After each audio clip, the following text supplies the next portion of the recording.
Renungan pagi menjadi Putra dan Putri Allah oleh Ellen G. White, 22 April 2021. Mari kita berdoa. Bapa kami yang di sorga, Allah pencipta langit dan bumi, laut dan segala isinya, Allah yang maha besar, maha kuasa, sumber segalanya, yang kami sembah selalu melalui anak-Mu yang tunggal, Yesus Kristus. Terpujilah Yesus, anak Allah yang maha tinggi, yang adalah penolong dan penghibur kami. Pada pagi hari ini kami bersyukur boleh bangun dan berbakti dan sebagaimana membaca dan mendengarkan nasihat firman-Mu. Kiranya ini menjadi pembaharuan bagi masing-masing kami. Beserta kami sepanjang perbaktian ini kehendak-Mu yang jadi.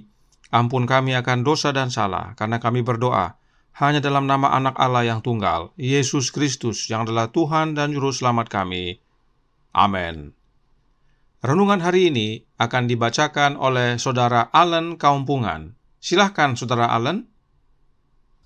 Shalom, selamat pagi. Renungan pagi 22 April 2021 berjudul Kasih Karunia Allah cukup untuk setiap keperluan. Ayat tema terdapat dalam 2 Korintus 12 ayat 9. Tetapi jawab Tuhan kepadaku, cukuplah kasih karuniaku bagimu, sebab justru dalam kelemahanlah kuasaku menjadi sempurna. Sebab itu terlebih suka aku berpegang atas kelemahanku, supaya kuasa Kristus turun menaungi aku. Jika engkau sudah menyerahkan dirimu kepada Allah untuk melakukan pekerjaannya, engkau tidak perlu khawatir untuk hari esok. Dia yang membuatmu hambanya mengetahui dari awal hingga akhir. Peristiwa-peristiwa hari esok yang tersembunyi dari penglihatanmu terbuka kepada Dia yang Maha Kuasa. Apabila kita menjalankan pengelolaan dari sesuatu hal atau usaha yang harus kita lakukan dan bergantung kepada kebijaksanaan kita sendiri supaya sukses, kita tengah membawa beban yang tidak diberikan Allah kepada kita dan tengah berupaya menanggungnya tanpa bantuannya. Kita menanggung sendiri tanggung jawab kepunyaan Allah dan dengan demikian kita sebenarnya menggantikan tempatnya. Kita bisa saja mengalami kekhawatiran serta mengharapkan bahaya dan kerugian, karena itu pasti menimpa kita. Tetapi apabila kita sungguh-sungguh percaya kepada Allah, mengasihi kita dan bermaksud baik kepada kita, kita tidak akan mengkhawatirkan hari esok. Kita akan mempercayai Allah seperti seorang anak mempercayai orang tua yang penuh kasih. Kemudian kesusahan-kesusahan dan kesakitan-kesakitan kita akan lenyap, karena kehendak kita terserap dalam kehendak Allah. Kristus tidak memberikan janji pertolongan kepada kita untuk memikul hari ini beban hari esok.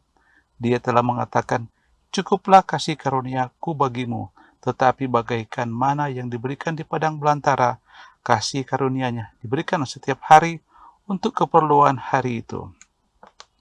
Bagaikan rombongan besar bangsa Israel dalam kehidupan mereka sebagai musafir, kita dapat memperoleh pagi demi pagi roti surga untuk bekal hari itu. Satu hari saja milik kita dan sepanjang hari ini kita harus hidup untuk Allah. Karena hari yang satu ini kita harus tempatkan di tangan Yesus dengan pelayanan yang sungguh-sungguh.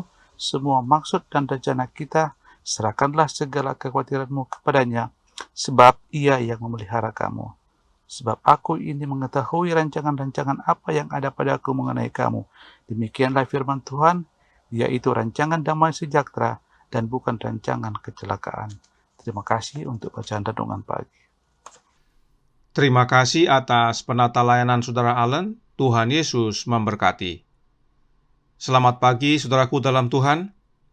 Selama 7 hari ke depan kita akan belajar tentang harta kasih karunia Allah untuk kita.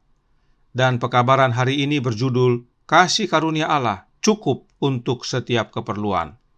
Karenanya kita harus memahami apakah kasih karunia yang dimaksudkan. Kita akan pelajari dari 2 sisi, yaitu Alkitab dan Roh Nubuat. Kita akan mulai dengan Roh Nubuat dan akan ditutup dengan firman Allah, karena memang firman Allah yang tertinggi. Renungan hari ini berkata dalam Menjadi Putra dan Putri Allah halaman 123 paragraf 3. Dia telah mengatakan, cukuplah kasih karuniaku bagimu. Tetapi bagaikan mana yang diberikan di padang belantara, kasih karunia-Nya diberikan setiap hari untuk keperluan hari itu. Siapakah Dia yang dimaksudkan? Kristus. Bisa baca kembali kalimat sebelumnya. Jadi, Kasih karunia Kristus diberikan setiap hari, layaknya mana diberikan di padang belantara. Artinya, Yesuslah yang memberikan kasih karunia itu, sebagaimana Yesus memberikan mana kepada bangsa Israel. Benarkah demikian? Roh Nubuat menyatakan dalam Kerinduan Segala Zaman buku pertama, halaman 416 paragraf 2, yang berkata, Kristuslah yang telah memimpin orang Ibrani melalui padang belantara dan memberi makan kepada mereka setiap hari dengan roti dari sorga. Jelas, Yesus yang mencurahkan kasih karunia-Nya, dan Yesus jugalah yang mencurahkan mana dari sorga bagi umatnya. Karenanya ada hubungan antara kasih karunia yang dari Yesus dan dengan mana yang Yesus curahkan. Mengapa Yesus perlu tekankan akan hal ini? Karena bangsa Israel menghormati Musa sebagai si pemberi mana. Hal ini penting kita ketahui karena sampai sekarang masih ada umat yang seperti bangsa Israel, lebih menghormati oknum lain yang bukan Yesus sebagai pemberi kasih karunia. Untuk memahami, mari kita lihat hubungan antara kasih karunia dan mana. Masih dalam buku yang sama dan paragraf yang sama, Enya White melanjutkan. Kerinduan Segala Zaman buku pertama, halaman 416 paragraf 2, yang berbunyi, makanan itu melambangkan roti yang sebenarnya dari sorga, roh yang memberi hidup, yang mengalir dari kepenuhan Allah yang tidak terbatas, ialah mana yang benar. Yesus berkata, karena roti yang dari Allah ialah roti yang turun dari sorga dan yang memberi hidup kepada dunia. Yohanes 6 ayat 33. Ingat tadi saudaraku dalam Tuhan, ada hubungan antara kasih karunia dan mana, sebab yang memberikan adalah Yesus. Sekarang dalam paragraf yang sama, Roh Nubuat menyatakan bahwa roh yang memberi hidup, yang mengalir dari kepenuhan Allah adalah mana yang sejati atau mana yang benar. Nah, pertanyaannya adalah, apa atau siapa roh yang memberi hidup, yang mengalir dari kepenuhan Allah tersebut? Jawabnya ada pada kalimat selanjutnya. Yesus berkata, karena roti yang dari Allah ialah roti yang turun dari sorga dan yang memberi hidup kepada dunia. Jadi, roh yang memberi hidup itu sama dengan roti yang dari Allah yang turun dari sorga. Saya ulangi. Berdasarkan tulisan-tulisan Roh Nubuat yang baru saja kita baca, maka kasih karunia sama dengan mana, karena Yesus yang curahkan dan curahkan setiap hari. Kemudian, menurut buku Kerinduan Segala Zaman buku pertama, mana itu adalah roti dari sorga. Dan masih dalam buku dan paragraf yang sama, roh yang memberi hidup itu adalah mana yang sejati. Maka, roti yang dari sorga itu sama dengan roh yang menghidupkan. Dan inilah kasih karunia. Jadi, kasih karunia adalah roh yang menghidupkan, yang sama dengan roti yang turun dari sorga. Sekarang pertanyaannya adalah, apa dan siapakah roti yang turun dari sorga itu? Masih dalam buku yang sama, Kerinduan Segala Zaman jilid pertama, halaman 416 paragraf 3 berkata, masih dalam keadaan memikirkan bahwa makanan jasmanilah yang dimaksudkan Yesus, beberapa dari para pendengarnya berseru, Tuhan, berikanlah kami roti itu senantiasa. Kemudian Yesus berkata dengan jelas, Akulah roti hidup. Jelas sekali bahwa roti yang dari sorga itu adalah Yesus Kristus. Bahkan Yesus itulah mana. From Eternity Past, halaman 246 paragraf 1 menyatakan, baik mana dan roti sajian menunjuk pada Kristus, roti hidup. Jelas sekali bahwa Yesuslah mana, Yesuslah roti hidup.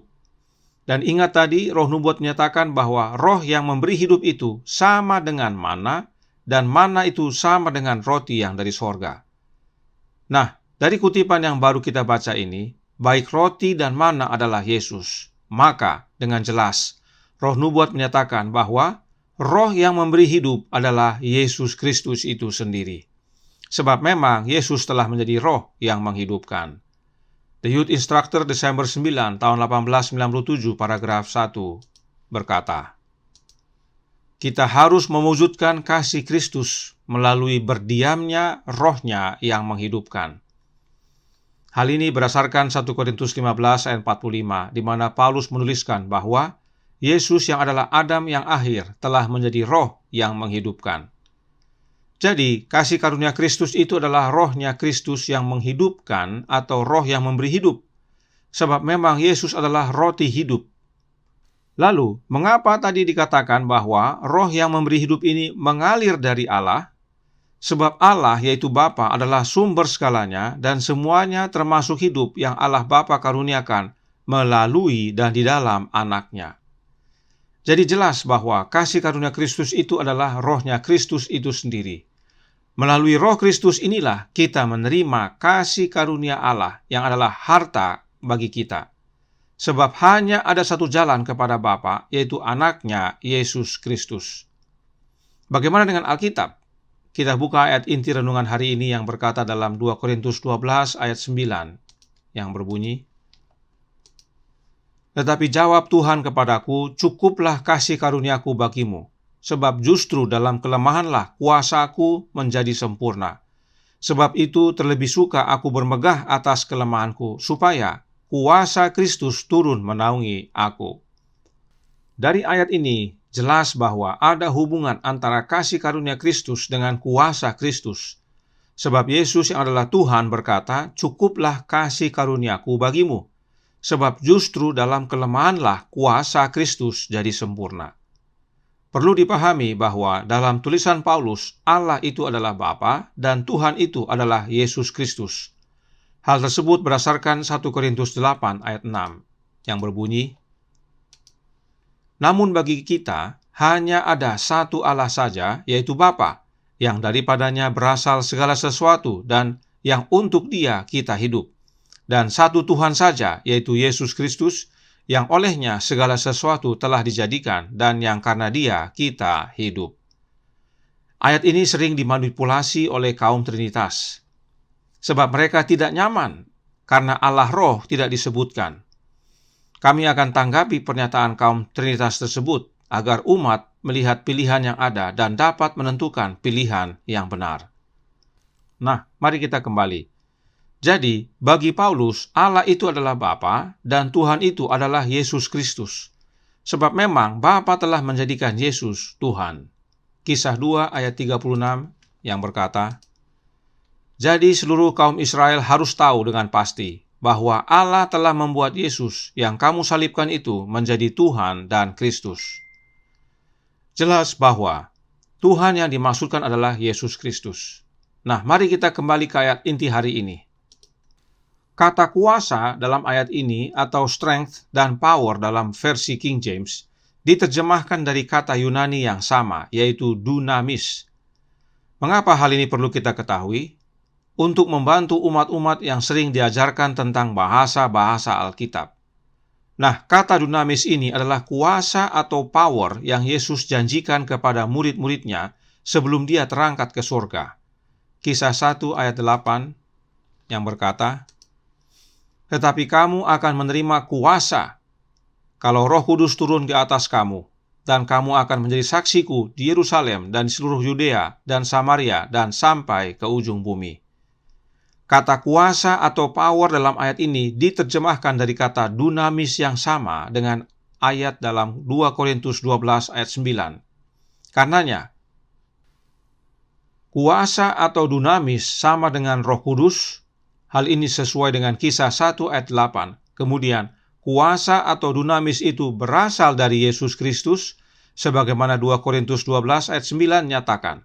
Maka, Roh Kudus adalah sama dengan kuasa yang sama dengan dunamis yang berasal dari Kristus. Artinya, Roh Kudus tersebut berasal dari Yesus. Yesuslah roh yang dimaksudkan. Sebab memang roh yang dicurahkan pada hari Pentakosta adalah rohnya Kristus yang kudus. Roh Kristus inilah kuasa atau dunamis atau kasih karunia yang Yesus curahkan kepada umat-umatnya, dan itu cukup.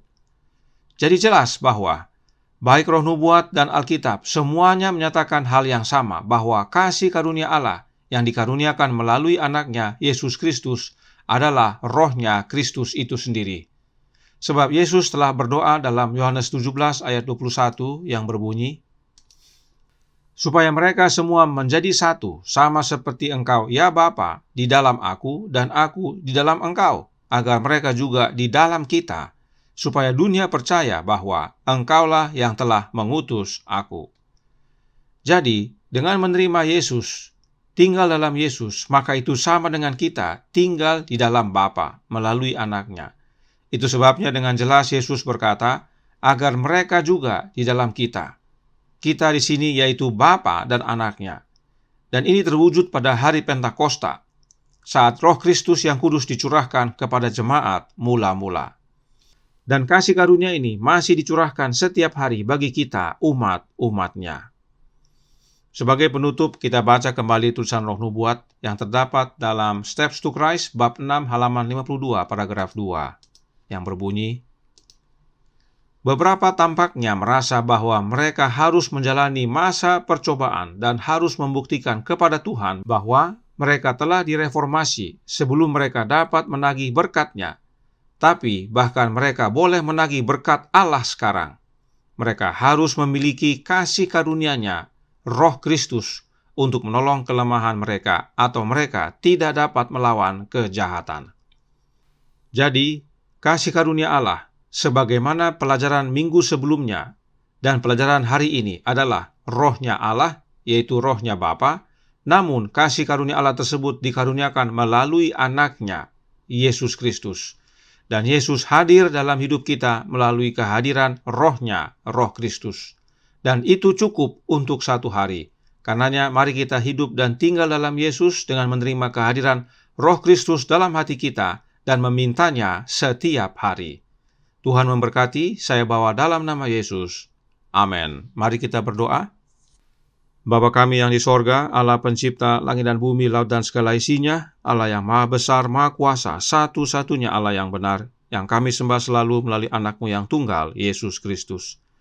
Terima kasih atas kebenaran indah pagi hari ini. Baik Alkitab maupun Roh Nubuat dengan jelas menyatakan bahwa kasih karunia Allah adalah Roh Anaknya, sebab Roh Bapa dikaruniakan melalui Anaknya. Dan ini dicurahkan setiap hari bagi kami, cukup untuk keperluan hari itu. Karenanya tolong kami ya Bapa, curahkan Roh Anak-Mu dalam hati ini, kehendak-Mu yang jadi. Ampun kami akan dosa dan salah, karena kami berdoa hanya dalam nama Anak Allah yang tunggal, Yesus Kristus, yang adalah Tuhan dan Juru Selamat kami. Amin.